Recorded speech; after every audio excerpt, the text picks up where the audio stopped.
አይሰማም ዶክተርና አንተናዊ ይሰማል። ስሙ የተባረከ ነው። አሁን ያለንበት ዘመን ጥሩ ዘመን አይደለም፣ ከባድ ዘመን ነው። ለክርስትና ዘመን የመጨረሻ ከባድ ዘመን ነው ለክርስቲያኖች ማለት ነው። በዚህ ለዓለማውያኖችም ደግሞ በዚህ ዘመን ቀላል የሚባል ዘመን አይደለም። ጌታ ኢየሱስ ክርስቶስ የመጨረሻ ለሐዋርያቶች ያስጠነቀቀው ለሐዋርያቶች የነገረው አንደኛው የሚመጣው የመጨረሻው ዘመን ከባድ እንደሆነ በጣም ነግሯቸዋል። እግዚአብሔር ስሙ የተባረከ እና ይህ ዘመን ማስተዋል ያስፈልጋል። ምንድን ነው ዘመን? የሚበላ አለ፣ የሚጠጣ አለ፣ ለሰው ልጅ የሚያስፈልገው ሁሉ ነገር አለ። መንፈሳዊ ነገር ግን የወደቀበት ነው። መንፈሳዊ ነገር እግዚአብሔር የማይፈራበት በልምድ ዝም ብሎ በልምድ አለ አይደል? የኦርቶዶክስ ታሪክ ስታነቡ ኦርቶዶክስ የመጀመሪያ ሲጀምር 4 ነገሮች አሉ። ቅባት የሚባል አለ፣ ብርሃን የሚባል አለ፣ የተለያዩ አሉ። በጣም የእግዚአብሔር ስራ የሚሰራበት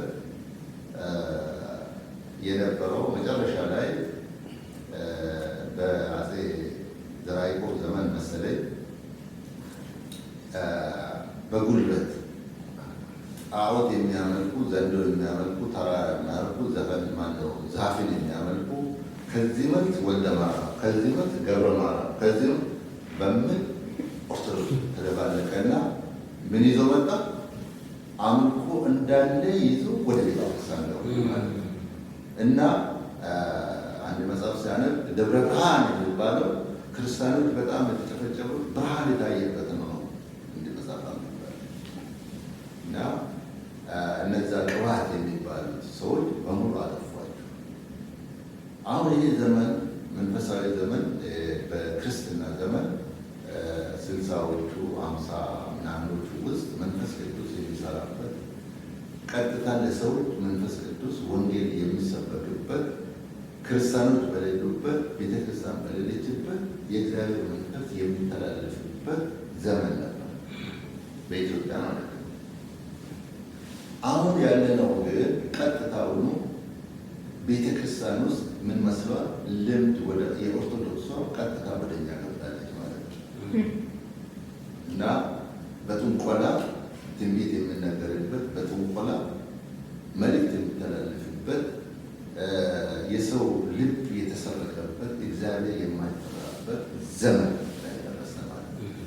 ስለዚህ በጣም ይሄ ዘመን የሚመች አይደለም እና ትናንትና አንድ ሰው የሄድኩበት ቦታ ነበረ እና ለእኔ ትልቅ ትምህርት ነው፣ ለእሱ ግን አላወቀም አልገባውም እና ይነግረኛል።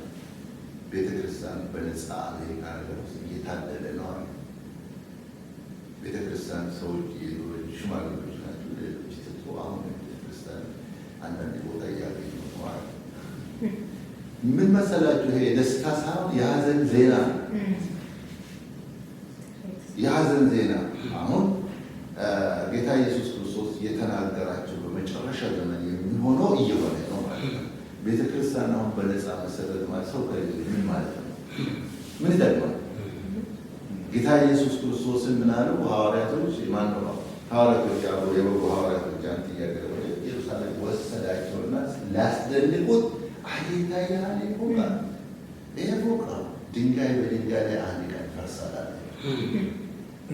እና ቤተ ክርስቲያን በነፃ መገኘት የሚያስደስት ሳይሆን የሚያስለቅስ ዘመን ቤተ ክርስቲያን ፈርሳ ማለት ነው እና ከባድ ዘመን ስለሆነ ዛሬ ትንሽ የሆነውን ነገር በዚህ ጉዳይ እንነጋገራለን ማለት ነው። ስሙ የተባረከ ይሁን እና ይሄን ዘመን ማስተዋል ያስፈልገናል። በጣም አድርገን የምናስተውል ዘመን ስለሆነ የመጀመሪያው መጽሐፍ ቅዱስ ማቴዎስ ወንጌል ምዕራፍ 24 ቁጥር 32 እስከ 34 አነብና ከዛ እንጸልይና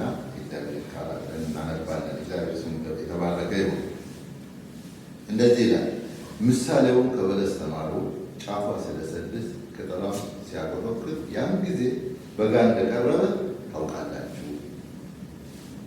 እንዲሁም እናንተ ደግሞ ይህንን ሁሉ ስታዩ በደጅ እንደቀረበ ትወቁ። እውነት እላችኋለሁ ይህ ሁሉ እስኪሆን ድረስ ይህ ትውልድ አያልፍም። ሰማይና ምድር ያልፋሉ፣ ቃሌ ግን አያልፍም። ስለዛች ቀንና ስለዛች ሰዓት ግን ከአባት ብቻ በቀር በሰማይ መላእክት ቢሆን ልጅም ቢሆን የሚያውቅ የለም። የኖህ ዘመን እንደነበረ የሰው ልጅ መምጣት እንዲሁ ይሆናል። በዛች ወራት ከጥፋት ውሃ በፊት ኖህ ወደ መርከብ እስከገባበት ቀን ድረስ ሲበሉ ሲጠጡ፣ ሲያገቡ ሲጋቡ እንደነበሩ የጥፋት ውሃ መጥቶ ሁሉን እስከወሰደ ድረስ እንዳላወቁ የሰው ልጅ መምጣት ደግሞ እንዲሁ ይሆናል። በዛም ጊዜ ሁለት ሰዎች በእርሻ ይሆናሉ፣ አንዱ ይወሰዳል፣ አንዱ ይቀራል። ሁለት ሴቶች በወፍጮ ይፈጫሉ፣ አንዲቷ ትወሰዳለች፣ አንዲቷም ትቀራለች። ጌታችሁ በምን ሰዓት እንዲመጣ ታውቁምና እንግዲህ ንቁ ይላል። እግዚአብሔር አምላካችን ሆይ እናመሰግናለን። በዙፋን ስር ሰብስበናል። እግዚአብሔር ቃልን የምንሰማ ለፍርድ ሳይሆን ቃልን የምንሰማ እግዚአብሔር አምላካችን ሆይ መንግሥተ ሰማያትን ለመውረስ እግዚአብሔር ሆይ እኛ ተርፈን ሌላውን የምናተርፍ እንድንሆን እግዚአብሔር አምላካችን ከጨለማ አምልጠን በብርሃን ውስጥ እንድንመላለስ እንድትረዳን ጌታ ኢየሱስ ሆይ እንለምንሃለን። እግዚአብሔር አምላካችን ሆይ በመጨረሻው በስሜ ትንቢት አልተናገርንምን? በስሜ ተአምራት አላደርግም ይሉኛል፣ እኔ ግን አላውቃችሁም ነበር እንዳንሆን እግዚአብሔር አምላካችን ሆይ በፍርሃት በመንቀጥቀጥ አንተን አምልከን በውስጣችን በልባችን ያለውን ቤተ መቅደስ ጠብቀን መንግሥተ ሰማያት የምንወርስ ወደ አንተ የምንጠቀልል እንድንሆን አንተ እርዳን። ሁሉ ለአንተ ክብር ይሁን። እግዚአብሔር አምላካችን ሥጋን አስቀምጦ አእምሮን የሚሰርቅ የጨለማ ኃይል በስም ኃይል በኢየሱስ የታሰረ ይሁን። እግዚአብሔር አሁን እኔ በፊት የቆምኩት ደካማነትን አውቃለሁ፣ ምንም የማላውቅ መሆንን አውቃለሁ። በአንተ ጸጋ በአንተ መንፈስ እድል ሰጥተህ በመድረክ ላይ ቆማለሁ እና እግዚአብሔር ሆይ እኔንም የሚጠቅም ወገኖችንም የሚጠቅም የቃል ምስጢር አንተ ግለጥ። ሁሉ ለስም ክብር ይሁን ጌታ በኢየሱስ ስም አሜን። እግዚአብሔር ስሙ የተባረከ ይሁን እና ሰው አንድ ነገር ያውቃል። ምን ያውቃል ሰው? ደመና ሲመጣ ዝናብ እንደሚዘንብ ይናገራሉ ይላል። ጌታ ኢየሱስ ክርስቶስ ምን አላቸው? ምሳሌው ከበለስ ተማሩ አለ። ምሳሌ ከበለስ ተማሩ፣ ጫፏ ስለሰልስ ቅጠሏም ሲያቆጠቁጥ ያን ጊዜ በጋ እንደቀረበ ያን ጊዜ ታውቃላችሁ ብሎ ሐዋርያቶችን ምን ያስተምር ነበረ? ጌታ ኢየሱስ ክርስቶስ ይሄንን ያስጠነቅቅ ነበር። ምን ማለት ነው? ምሳሌ ይሄ ዓለም ዙሪያ ያለው ምንድን ነው ያቆጠቆጠ? በዓለም ዙሪያ ያለው ምንድን ነው የሚወራው?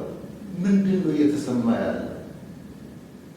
የተወዳጁ ሰዎች ሲከዳዱ፣ አንዱ አንዱ ሲያጭበረብር፣ ለጥቂት ገንዘብ ሲገል፣ አንዳንዱ የተለያየ ነገሮች ለታይታ ለሚታይ ነገር ለክብር ሲባል ወንድሙን ሲያጠፋ ገደሉ ሲጨምር ብዙ ነገሮች ሲሰሩ ይሄ ይሆናል። መጨረሻ ዘመን የሚኖረው ይሄ ነው። መከዳዳት ነው። ሰው ፊትን ያለ እግዚአብሔር ልብን ይመዝናል እና ጥርስ ያሳያሉ፣ ልባቸው ግን ጩቤ ነው። ይገላሉ፣ ያርዳሉ። ስለዚህ ምሳሌውን ከበለስ ተማሩ። ምሳሌ ከበለስ ተማሩ። እናንተ ደግሞ ይህንን ሁሉ ስታዩ በደጅ እንደቀረበ ማን ነው ሊመጣ? ኢየሱስ ክርስቶስ ሊመጣ ነው። ብሩ ሊቀር ነው፣ ፎቁም ሊቀር ነው፣ መኪናውም ሊቀር፣ ሁሉ ሊቀር ነው። ስጋችን እንኳን ይሄ ለበስነው ስጋ ይቀየራል፣ ይቀየራል፣ ይቀራል። ይሄ ምሳሌ ተማሩ። ምን አይነት ጦርነት እንዳለ ተማሩ። ቸነፈር እንዳለ ተማሩ። አንድ ሰው አይደለም የሚሞቱ፣ አንድ ከተማ ይጠፋል። ጌታ ኢየሱስ ክርስቶስ ይሄን ነግሮናል። ስለዚህ ማስተዋል ወገኖች ያስፈልጋል፣ ማስተዋል ያስፈልገናል። ስለዛች እናንተ ደግሞ ተዘጋጅታችሁ ኑሩ፣ የሰው ልጅ በማታስቡበት ሰዓት ይመጣል። ማቴዎስ 24 ስለዚህ እናንተ ደግሞ ተዘጋጅታችሁ ኑሩ፣ የሰው ልጅ በማታስቡበት ሰዓት ይላል በድንገት ይመጣል። በጣም የሚገርም ነው። ሁለት ሰዎች በአንድ ላይ ይሆናሉ፣ አንዱ ይነጠቃል፣ ሌላው ይቀራል። የሚያስደንቅ ብዙ እግዚአብሔር እኛን የሚያስተምረን ብዙ ታሪክ አለ። ለምሳሌ እንበልና አንድ ፎቅ እንዳለ በአንድ መሳሪያ ይወድምና ከዛ ውስጥ እግዚአብሔር ለምሳሌ ለትምህርት እንዲሆን አንድ ሰው ይጠፋል። እንዴት ተረፈ? አንድ ከተማ ደግሞ ለማሳየት እንዳለ ልም አድርጎ ያጠፋዋል። በእሳት ቢፈልግ በቸነፈር በውሃ ያን ጊዜ እወቁ። ዙሪያችን እየተወራ ያለው በለስ ምንድን ነው? ዛፉ ስለ ዛፍ አይደለ እያወራ ያለው። ዙሪያችን በዓለም ዙሪያ ምንድን ነው ያለው? ነዳጅ ስለቆመ ኢትዮጵያ ውስጥ አሁን ሲሰማ ሰው በእግሩ ነው የሚሄደው። እሺ 10 ኪሎ ሜትር ሄዶ መስራት ይችላል አንድ ሰው በየቀኑ ይችላል? አንደኛ ስራ ማቆም ቤተሰብ እንዳለ ወደ እሺ ከከተማ ወደ ከተማ በሽተኛ የሆነ አንድ ሰው የታመመ ሰው ቤት መሄድ ይችላል? ይሄ ስለኛ ሀገር ነው። ጦርነቱ ከከተማ 5 ኪሎ ሜትር አይቻልም። የትም ቦታ መሄድ አይቻልም በኢትዮጵያ ውስጥ። እኔ ልጇ ሞቱ መንገድ ከደረሱ አንተን ከምናጣ ልጃችን አጠን እንዳትመጣ ብሎ ከልክሎኛል። ከተማ ውስጥ እዛው አዲስ አበባ 100 ኪሎ ሜትር ምን ማለት ነው? ተማሩ። ይሄ እያለ አሁንም አሜሪካ እየደረሰ ነው። እወቁ፣ ምሳሌውን እወቁ። እስቲ ባልጠፋ ምንም ባላጣ ገንዘብ ክብር ባላጣ ትራምፕ እኔ ኢየሱስ ነኝ ብሎ የክርስቶስን ልብስ ለብሶ እኔ ፈውሳለሁ ምን ይመስላችኋል? ጨዋታ እኮ አይደለም ይሄ። ጨዋታ አይደለም። አንተ የምትነተኛ ንቃ፣ ከሙታን ተነሳ፣ ክርስቶስ ኢየሱስ ያበራልሃል። ይሄ እኮ አሁን እኮ ይሄ እኮ ዝም ብለን የምናያለን በደጅ ነው እኮ። ክርስቲያኖች ወሳኝ ነገር ምናልባት እዚህ ሀገር ሶሻል ሴኩሪቲ ነው የሚባል አይደል? አዲስ አበባ ደግሞ አሁን ምን ተብሏል? ፋይዳ የሚባል ይሄ ፋይዳ ሄዶ ኢንተርናሽናል ዓለም አቀፍ ሲሆን ብርህን ያንን አውሬ ካልተቀበል ልታወጣ አትችልም። ያስቀመጥከው ወይ ኢየሱስን ወይ ብርህን። ዛሬ መዘጋጀት ያስፈልጋል። ዝግጅት አለን ወይ? ዝግጅት አለን ወይ? ይሄ አሁን በለስ ሲያቆጠርቁት ያን ጊዜ በጋ እንደደረሰ እወቁ ስል ጌታ ኢየሱስ ክርስቶስ እንዴት ነው ይወቅሰናል ወገኖች? ጌታ ይርዳል። ስለዚህ ምን ይላል ጴጥሮስ? እንደዚህ ይላል፣ እንግዲህ የነገር ሁሉ መጨረሻ እንደደረሰ እወቁ። የነገር ሁሉ መጨረሻ መደምደማ ቤት ይሰራና መደምደማ ይባላል።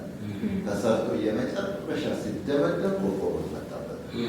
አሁን ልደመደም ዓለም ልትጠቀለል ነው። እስራኤላዊ የሆነ በጣም የሚገርም ነው። እዛ ሀገር ያለው ግን አሁን በዚህ ጦርነት ሌትና ቀን ሌትና ቀን ጦርነት ባለበት ናታንያሆም በአሁኑ ሰዓት ከኔ ጋር ናቸው ግደላቸው እሱ ምን ችግር የለም። እስራኤል ሀገር እስራኤልን ኢራቅን የሚደበድብ ሰው እግዚአብሔር እርዳታ መጠበቅ የሚገባ ሰው የዓለም እርዳታ መጠበቅ የሚገባ ሰው ናታንያሆም ምን አለ? ይሄ ኢየሱስ የምትሉት ራሱን ያላዳነ ደካማ በተለይ ወጥ ከዚህ በኋላ ይሄ ኢየሱስን በየመንገዱ ምናምን የሚሰበክ ካለ 2 ዓመት እስራት ብሎ አስወጣ። ለዓለም ሕዝብ አስወጣ። ግን ትርጉም አለው፣ ታሪክ አለ። እስራኤልኛ የእስራኤል አምላክ ብለን እግዚአብሔርን እናመልካለን። ግን እዛ ያሉት እስራኤል አምኑ ኢየሱስ የሚባል አሉ። ዘመኑ አጭርና የቀረበ የነገር ሁሉ ፍጻሜ እንደደረሰ ንቃት ያስፈልገናል። አሁን እንቅልፍ ያሰኛል፣ ተኛ ያሰኛል፣ ጸልይ ዘምር አሰኝም ጊዜ ያሰኛል። 4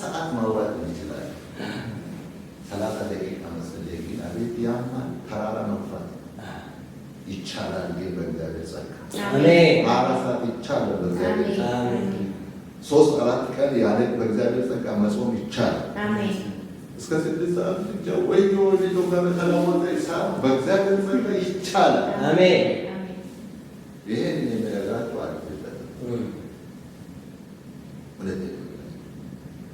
አራት ቀን ያለ ልብ ያለው አሁን ዛሬ እንደው ፋሽን ነው። ውሃ እየተጠጣ ነው ጾም የሚባለው ይሄ የሚባል ነገር አልነበረ። ያው ጊዜው ከተሻሻለ ጥሩ ነው ይሁን። እሱ ግን ከምንም ከምጠፋ ይሻላል። ውሃ እየጠጡ ሆነ ጸልዩ ይሻላል። ግን ያለ ውሃ ያለ ምንም በእግዚአብሔር ጸጋ ይጸለያል። ወገኖች ጌታ ይርዳን። አሜን። ይህን ዘመን ታውቃላችሁ። ይህ ዘመን መመርመር ያስፈልጋል። ይህን ዘመን ካላወቅን ግን ከባድ ነው። ሁለተኛ ዜና አንደኛ ዜና መዋዕል ካልዕ በጣም አስገራሚ ቃል ነው የምናገረው። የእግዚአብሔር ቃል እንደዚህ ይላል። አንደኛ ዜና ቀዳማዊ ምዕራፍ 12 ቁጥር 32 እና 33 እናነባለን። አንብቦ ስልኩ ምን ይላል? አንደኛ ዜና ምዕራፍ 12 ከ32 እስከ 34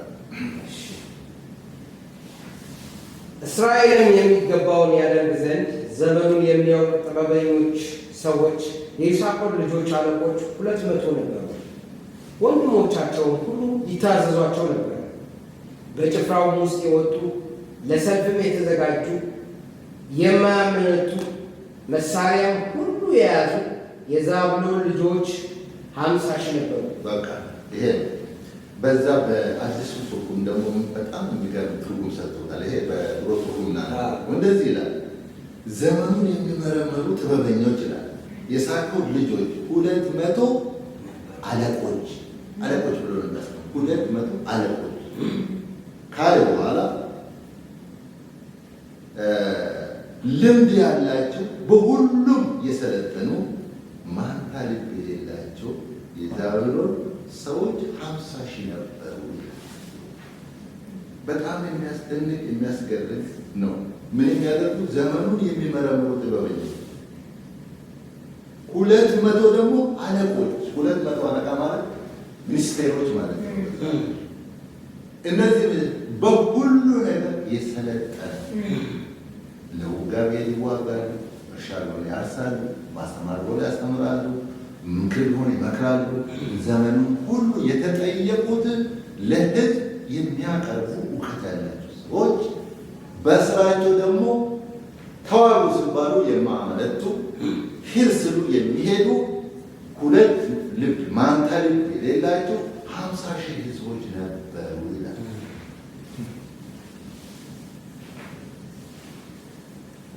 ዘመኑ የሚያውቅ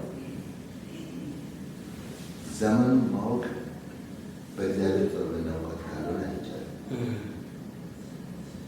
ዛሬ 2 ሰዎች ይተማመናሉ። ማንታ ልብ እዛ ላይ እንደው የማያመነቱ በቃ ይሄዳሉ። ልክም የማየ ወራላይ ማለት ማንታ ልብ የሌላቸው የቆረጡ ዘመኑን የሚያስተውሉ የሚመረምሩ ነበሩ ይላል። ዛሬ አሁን ሰው ጋር ስትሄዱ ስለ ነዳጅ ያወራል፣ ስለሚበላ ስለሚጠጣ ያወራል። ስለ እግዚአብሔር መንግስት ይሄ ከተማ እዚህ ከተማ አደመ ወደመ፣ በእሳት ወደመ፣ ወቸነፈር ወደመ፣ በመሬት መንሸራተት ወደመ እንደ ያውቃ በቃ ይኸው እና አንድ ተረት አለ። የፋሲካ በግ በምን ትስቃለች?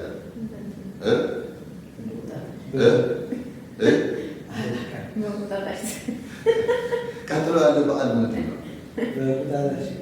ይኸውላችሁ እቺ ታርጣለች አለ ታራጣሽ ትችላለች። እሷ ኋላ ደግሞ እንደምትታረች እና በጣም ከባድ ዘመን ይህ ዘመን በጣም ማስተዋል ያስፈልጋል። ይህ ዘመን ከባድ ዘመን ስለሆነ ማስተዋል ያስፈልጋል ወገኖች። ብዙ ከባድ ዘመን አለ። ከባድ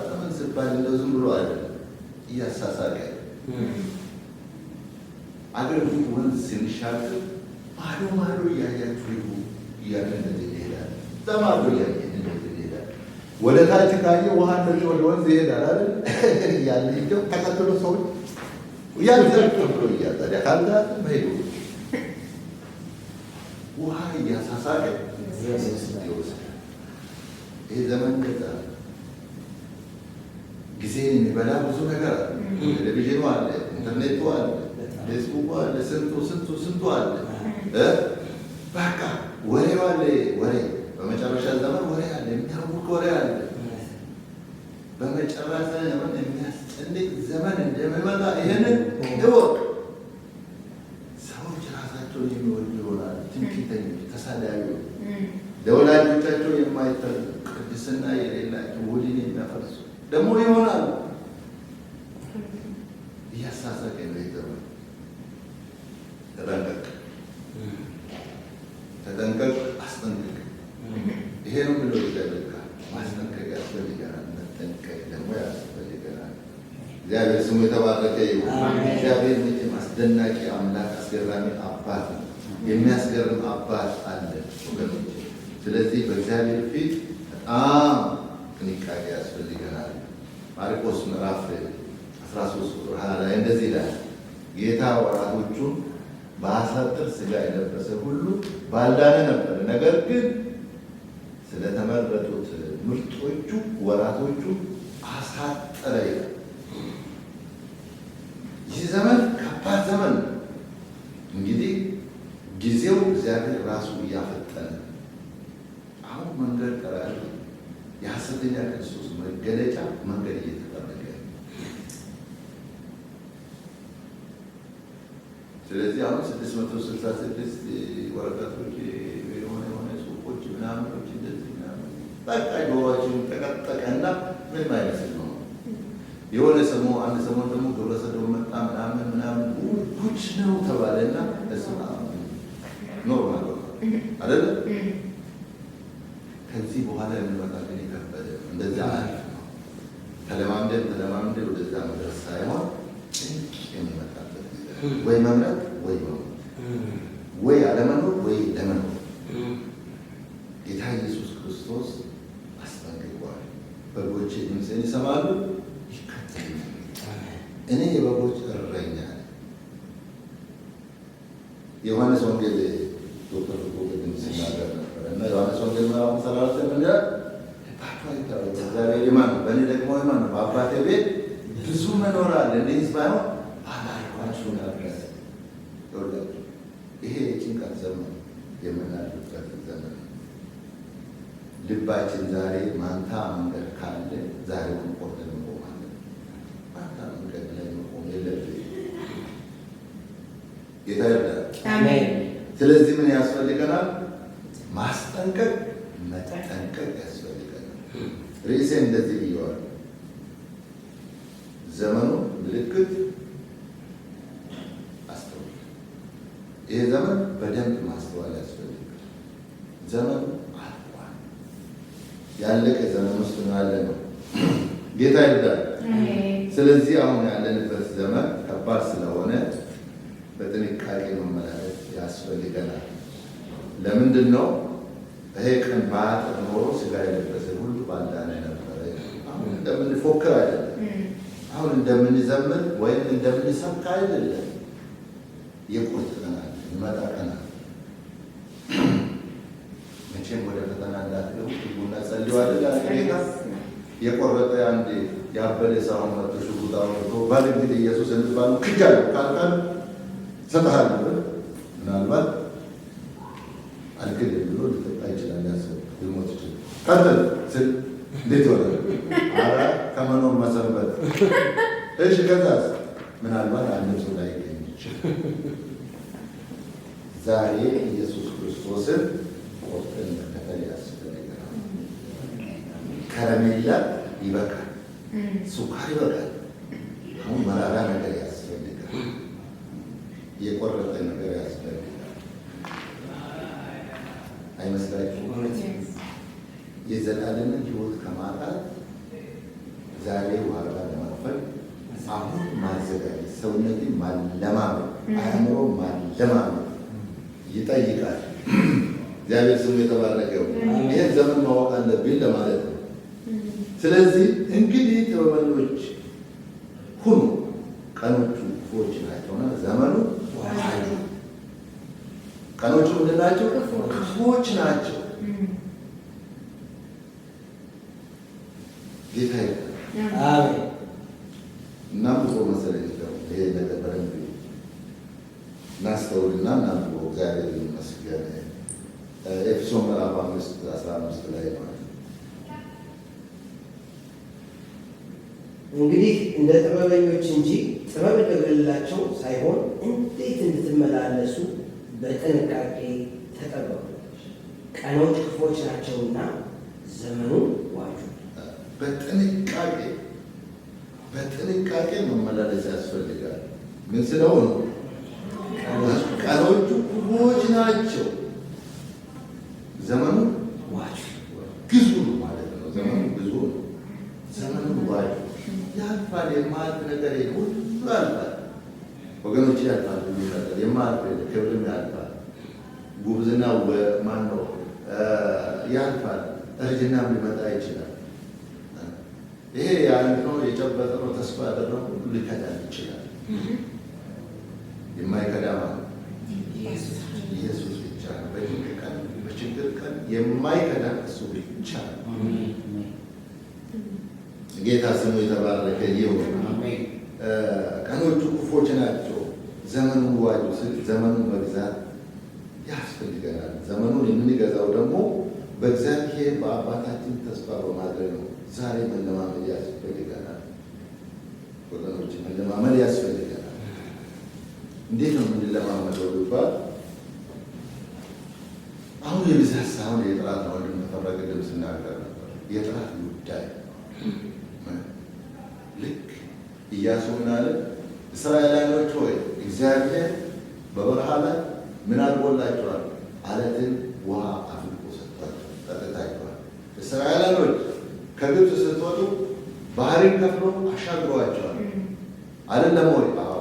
እናንተ ተራብን፣ ተጠማን፣ ስጋ ያስፈልጋል፣ እግዚአብሔር ከሰማይ መና አዝንቦ አብልቷቸዋል። አይደለም ወይ? አዎ። እንግዲህ ይሄ እግዚአብሔርን ብታመልኩ ጥሩ ነው፣ ባታመልኩ ግን እኔና ቤቴ እናመልካለን። የምታመልኩትን አምላክ ዛሬ ምረቷል። በፉከራ አይደለም። እግዚአብሔር ሆይ ዛሬ ጸጋህን አድሰን ብለን መለመን ያስፈልገናል፣ መጠየቅ ያስፈልገናል። ዘመኑ ክፉ ዘመን ነው፣ በጣም ከባድ ዘመን ነው። ወይም ደግሞ እግዚአብሔር ሆይ ስግለትልን ማለት ያስፈልገናል። ይሄ ዝም ብሎ በሞራል የሚሆን አይደለም፣ ፎከራ አይደለም። አንድ ጊዜ ጅማ ውስጥ ምን ሆነ? ክርስቲያኖች ተነሱና ሙስሊሞች ተነሱና ምን አደረጉ? ቤተክርስቲያን አቃጠሉ፣ ሰዎችን ደበደቡ። የምታመልኩት አምላክ ዛሬ ካልሰገዳችሁ በስተቀር ትረሸናላችሁ አሉ። ኧረ ጎመን በጤና ላይ ወንጌል ላይ ሁሉም ሽልክ ብሎ ሲሄዱ አንድ ትንሽ 12 ዓመት ኢየሱስ ጌታ ነው እንግዲህ ማለት ገደሏት። እስከ ዛሬ ድረስ በአብያተ ክርስቲያናት ይነገራል። የእኛ ጉዳይ እስከዚህ ድረስ ነው። መፎከር ስም ምንም ዋጋ የለው። ይኸውላችሁ ዛሬ ጸጋ መለመን ያስፈልጋል። አሜን። እግዚአብሔር ያበላል፣ ያጠጣል። እግዚአብሔር ያኖራል። በእኛ ጥረት በእኛ እውቀት አይደለም እዚህ የመጣን አሜሪካ። እኔ እንደዛ እኔ ምንም ማውቀው ነገር የለ። እግዚአብሔር ነው የሌላውን አለ። የእናንተን ደግሞ እያንዳንዳችሁ ታሪክ አላችሁ። ከእኛ በጣም የተሻሉ ዘመድ ያላችሁ፣ ከእኛ በጣም የተሻሉ በሀብት በንብረት በእውቀት በጎሳ ወገን አላቸው። ለምን ጊዜ እግዚአብሔር ያከበረንን ጌታ አሜን። አክብሮናል፣ አላከበረን? ያከበረን ጌታ፣ እዚህ ያደረሰን ጌታ ማክበር ያስፈልጋል። በምንም ድርድር የለም። እግዚአብሔር በውሃ ውስጥ መንገድ አለ፣ አያሰጥም።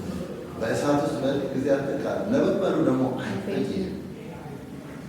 ጌታ ኢየሱስ ክርስቶስ ቃሉን አያጥፍ። ሰማይና ምድር ያልፋል፣ ቃሌ ግን ለዘላለም አያልፍም።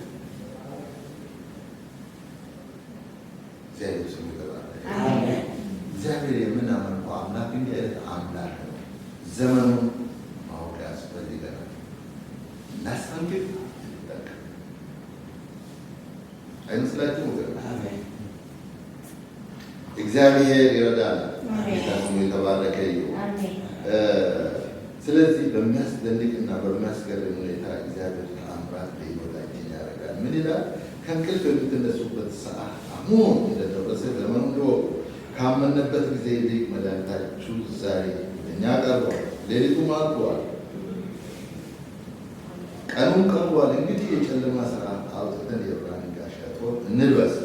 በቀን እንደምንመላለስ በአግባብ እንመላለስ። በዘፈን በስካር አይሁን፣ በዝሙት በመዳራት አይሁን፣ በክርክር በቅናት አይሁን። ዛሬ እንዳየነው ማንም ሰው አዋቂ ነው፣ ሁሉ አዋቂ ነው። ዶክተሩ ቢቀመጥ ገበሬውን ያውቃል እኮ አውቃለሁ የምል እንጂ አላውቅም ልም ማለት የለም። ማንም እኔ የበላይ ነኝ እንጂ የምለው ተገልጠለኝ እያለ እኔ ከአንተ አንሳለሁ ሰው ነኝ።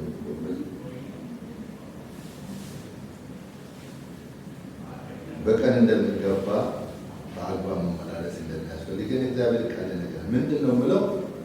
ቀኑ ቀርቧል፣ እንግዲህ የብርሃንን ጋሻ ጦር ልበሱ። ይሄ ቀን የጨለማ ቀርቧል፣ የብርሃንን ጋሻ ጦር ልበሱ። በቀን እንደሚሆን በአግባብ ተመላለሱ። በዘፈን በስካር አይሁን። አሁን ዘፈን እያባላ ለኢትዮጵያ በዓለም አንደኛ ወጣል እና አንድ ሰው ሲያስተምር አይቼ ይሄ ቶ መስቀል ነች እና ቶ ማለት የሚመለክ የግብፅ አምልኮ ባዕድ ግን እሷን አንጠልጥሎ እሱን የሚከተሉ አምልኮ ባዕድን እሱን ያሳያሉ። እኛ ሀገር ግን እሱ እንደ መስቀል ተደርጎ የሚመለካል እና ሙሴ ከግብፅ ጦርነት ከግብፅ የባዕድ አምልኮ ጋራ ባደረገ ጊዜ ተአምራት በሆነ ጊዜ ውሃን ወደ ደም በለወጠ ጊዜ እነሱ ተአምራት ሰሩበት የነበረ ያቺ መስቀል የምትመስል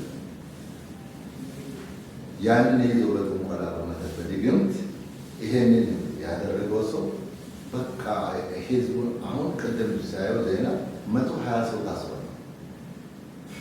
በዚህ ሰው የሞተ ሊኖር ይችላል። ከዛ ጊዜ የታወቀ እና መጨረሻ ከባድ ዘመን ስለሆነ ማስተዋል ያስፈልገናል።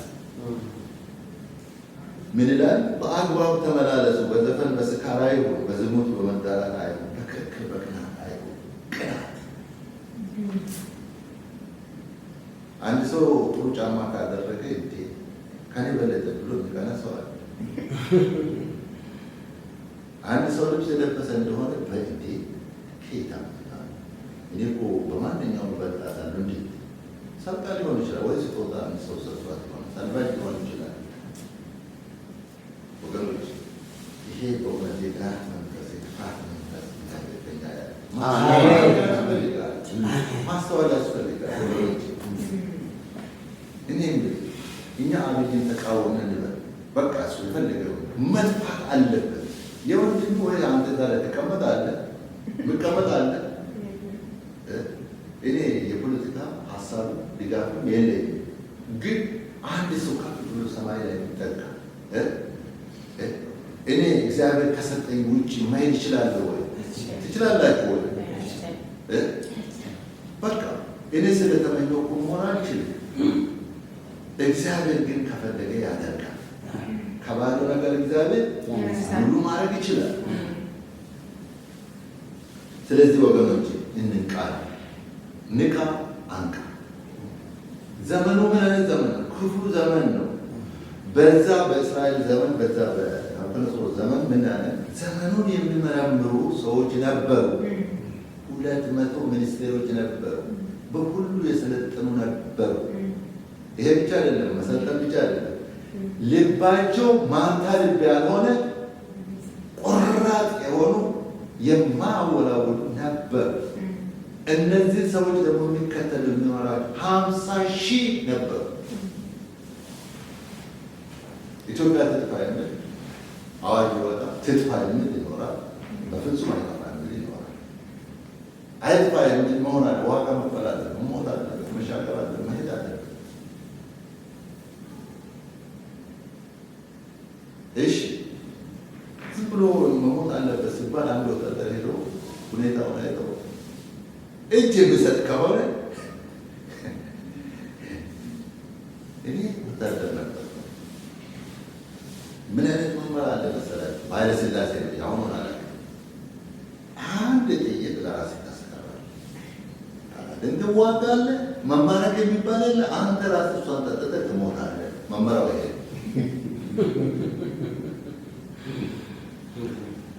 አሁን የሚማረክ ነው እንጂ ራሱን እንዳጠፋል የቆረጠ ማንታ ልብ የሌላቸው ሁሉን በሁሉ ነገር የታመኑ ስም የተባለ 12 ሐዋርያቶች የቆረጡ ነበር። ነገር ግን ሁኔታውን አየና አስቆሮንቶስ ወዳ ግን ኢየሱስን በምን ሸጠ? በሰላሳ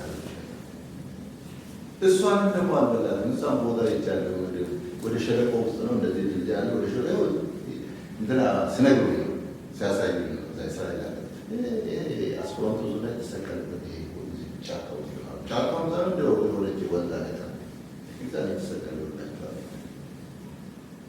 አላሳውን ተጣጣለ። ዛሬ አሁን እኛ የምንኖረው ሳናውቅ ዘመኑን መርምረን ቆርጠን ከእግዚአብሔር ጋር ዛሬ ወስነን መጓዝ ያስፈልጋል። የቆረጠ መሆን አለበት። ምንም ይምጣ ጌታ ኢየሱስ አንተ ትረዳኛለህ፣ ከአንተ ሌላ ወዳጅ የለም፣ ከአንተ ሌላ አባት የለም፣ ከአንተ ሌላ ምንም የለም። በተለይ እዚህ ሀገር እንዳስተዋልኩት ይሄ ሀገር ጫካ የሆነ ችግር ቢገጥማችሁ ሰማይ ናት ምድር ብረት ይመስል አክስቴ ጋር ሄዳለሁ አጎቴ ጋር ሄዳለሁ የምትሉት አላችሁ ይመስለኛል። እኔ እንደው ቀሳ አድርጉልኝና ያ ይገሰጹ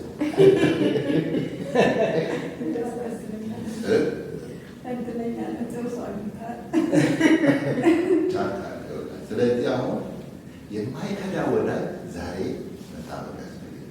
የማይከዳ ወዳጅ፣ የቆረጠ ወዳጅ፣ ማንታ ልብ የሌለው ወዳጅ እሱ ኢየሱስ ይባላል። አሜን። መከተል ያስፈልጋል። ጌታ ስም ይባላል። ስለዚህ ጌታ ኢየሱስ ክርስቶስ ምን አለ? ቀኖቹ ባጥሩ ኖሮ ስጋ የለበሰ ሁሉ ባዳነ ነበረ። እናት ልጇን ትሰጣለች። ልክ እስራኤል ሀገር አርዶ እንደበሉ ማለት ነው። ይሄ ዘመን ከባድ ዘመን፣ አስጠንቅቆ ተጠንቀቅ፣ ንገረው፣ ተበራ፣ አስጠንቅቆ ተጠንቀቅ፣ ተጠንቀቁ፣ አስጠንቅቁ። የእውነት ነው። ከባድ ዘመን እና ጌታ ኢየሱስ ክርስቶስ አንድ ተጠየቀና ምን አለ?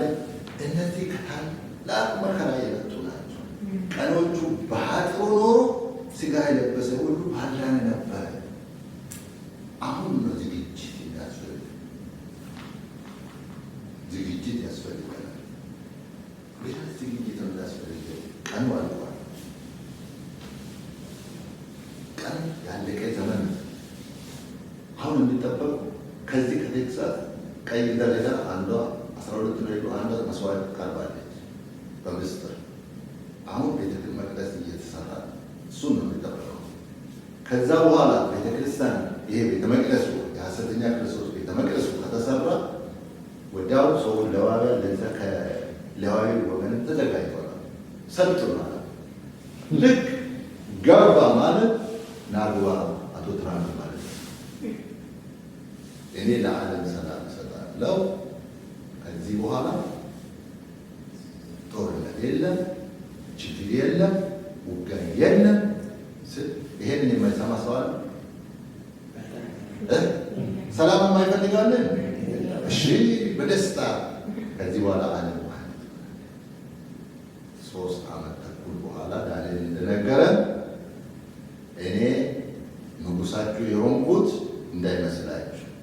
ለእኔ ያልተገዛ ለእኔ ያልሰገደ ይሰየፋል፣ አውሬ ይገለጣል።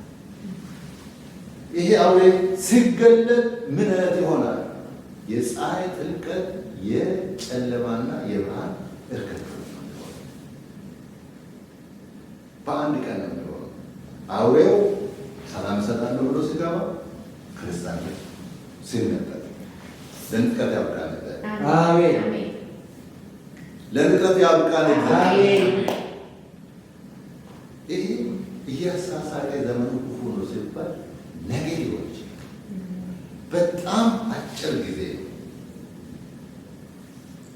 መጽሐፍ ቅዱስ በደንብ ካነበብነው የቀረ ነገር ይሄ ብቻ ነው።